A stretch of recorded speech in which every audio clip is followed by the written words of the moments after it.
परमेश्वर में विषमता और निर्दयता का दोष नहीं आता, क्योंकि वह जीवों के शुभाशुभ कर्मों की अपेक्षा रखकर सृष्टि करता है। ऐसा ही श्रुति दिखलाती है। श्रुति में कहा है, निश्चय ही यह जीव पुण्य कर्म से पुण्यशील होता, पुण्य योनि में जन्म पाता, और पाप कर्म से पापशील होता, पाप योनि में जन्म ग्रहण करता है।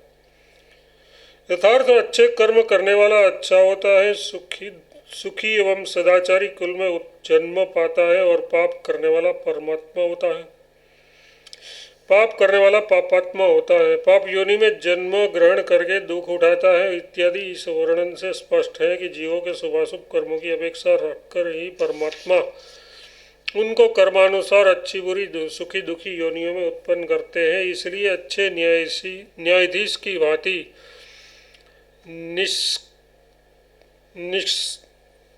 निष्पक्ष भाव से न्याय करने वाले परमात्मा पर विषमता और निर्दयता का दोष नहीं लगाया जा सकता है। स्मृतियों में भी जगह जगह कहा है कि जगत को अपने शुभाशुभ कर्म के अनुसार सुख दुख की प्राप्ति होती है। जैसे पुण्य कर्म का फल सात्विक एवं निर्मल बताया गया है, इसी प्रकार भगवान ने अशुभ कर्म में रत रहने वाले असुर स्वभाव के लोगों को आसुरी योनि में डालने की बात बताई है। इन प्रमाणों से परमेश्वर में उपयुक्त दोषों का सर्वथा अभाव सिद्ध होता है, अतः उन्हें जगत का कारण मानना ठीक ही है। संबंध पूर्व सूत्र में कही गई बात पर शंका उपस्थित करके उसका निवारण करते हैं। यदि कहो जगत की उत्पत्ति से पहले जीव और उनके कर्मों का ब्रह्म से विभाग नहीं था, इसलिए परमात्मा कर्मों की अपेक्षा से सृष्टि करता है, ये कहना नहीं बन सकता। तो ऐसी बात नहीं है, क्योंकि जीव और उनके कर्म अनादि है। व्याख्या, यदि कहो कि जगत की उत्पत्ति होने से पहले तो एकमात्र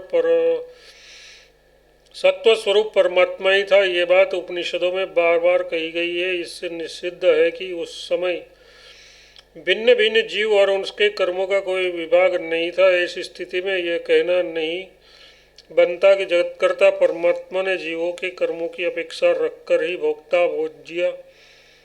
भोक्ता भोग्य और भोग सामग्रियों के समुदाय रूप इस विचित्र जगत की रचना की है, जिससे परमेश्वर में विषमता और निर्दयता का दोष न आवे। तो ऐसी बात नहीं है, क्योंकि जीव और उनके कर्म अनादि हैं। श्रुति कहती है, परमात्मा ने पूर्व कल्प के अनुसार सूर्य चंद्रमा आदि जगत की रचना की, इससे जड़ चित्तात्मक जगत की अनादि सत्ता सिद्ध होती है।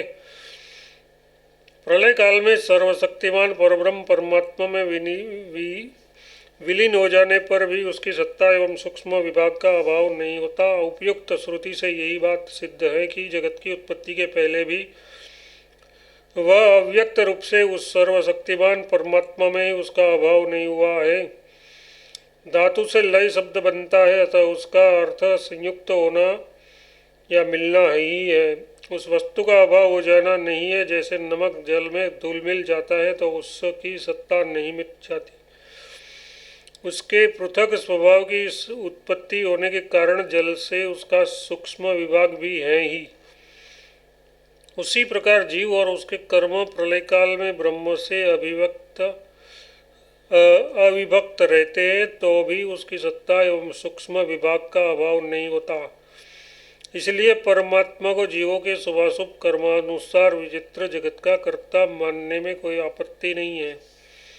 संबंध इस पर यह जिज्ञासा होती है कि जीव और उसके कर्म अनादि है, उसके क्या प्रमाण है। ये इस पर कहते हैं, उसके सिवा जीव और उसके कर्मों का अनादि होना यद्यपि युक्ति से भी सिद्ध होता है और वेदों तथा स्मृतियों में ऐसा वर्णन उपलब्ध भी होता है।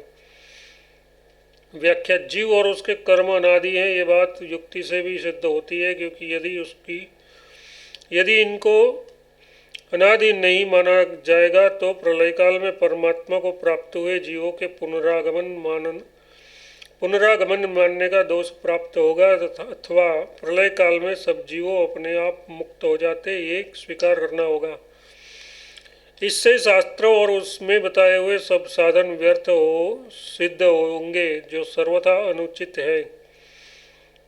इसके सिवा श्रुति भी बारंबार जीव और उसके कर्मों को अनादि बताती है। जैसे ये जीवात्मा नित्य, शाश्वत और पुरातन है, शरीर के नाश से इसका नाश नहीं होता तथा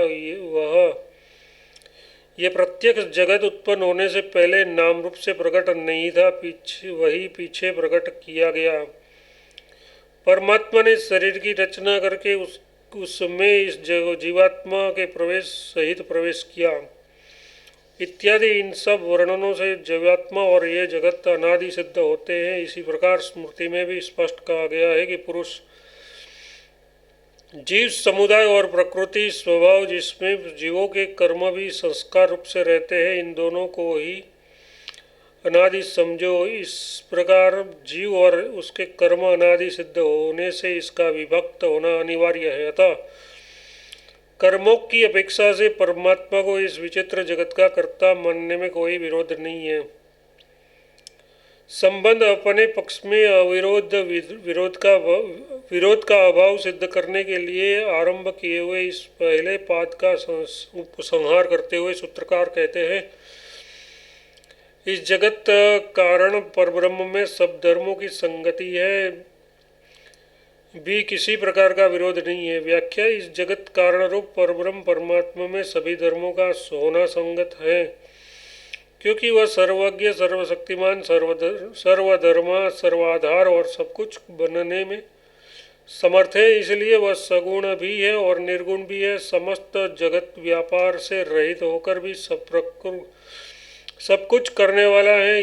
वह व्यक्त भी है और अव्यक्त भी। उस सर्वधर्माश्रय परब्रह्म परमात्मा के लिए कुछ भी दुष्कर या असंभव नहीं है। इस प्रकार विवेचन करने से यह सिद्ध होता है कि ब्रह्म को जगत का कारण मानने में कोई दोष या विरोध नहीं है। इस पाद में आचार्य बादरायण ने प्रधानतः अपने पक्ष में आने वाले दोषों का निवारण करते हुए अंत में जीव और उसके कर्मों को अनादि बताकर इस जगत की अनादि सत्ता तथा